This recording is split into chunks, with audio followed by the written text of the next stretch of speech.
महाजन खडसे वाद पुन्हा एकदा चव्हाट्यावर आला। एकनाथ खडसे यांच्याकडून महाजनांविरोधात फौजदारी गुन्हा दाखल करण्यात आलाय। तर गिरीश महाजनांची किंमत आपल्या दृष्टीने 1 रुपयाची। एकनाथ खडसे यांनी गिरीश महाजनांना टोला लगावलाय। माझ्याविषयीचं सत्य महाजनांनी न्यायालयात सांगावं असं देखील खडसेंनी म्हटलंय। गिरीश महाजन आणि एकनाथ खडसे यांचा वाद आता पुन्हा एकदा चव्हाट्यावर आल्याचं पाहायला मिळतंय।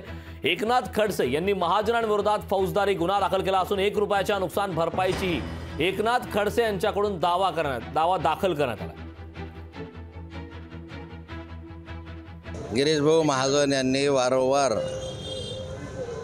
माझ्याविषयीचे खोटे नाटे विधान करून या ठिकाणी मला छळण्याचा त्रास देण्याचा प्रयत्न केला आणि त्यामुळे माझी समाजामध्ये बदनामी झाली। आणि ठिकाणून मला बदनामीकारक अशा स्वरूपाचे फोनही आले।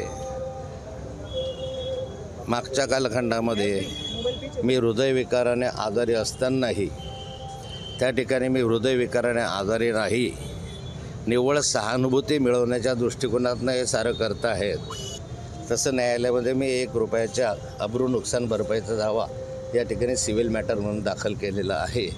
मला वाटतं की या संदर्भामध्ये आता गिरीश भाऊंनी न्यायालयामध्ये येऊन सत्यता काय आहे ते सांगावं।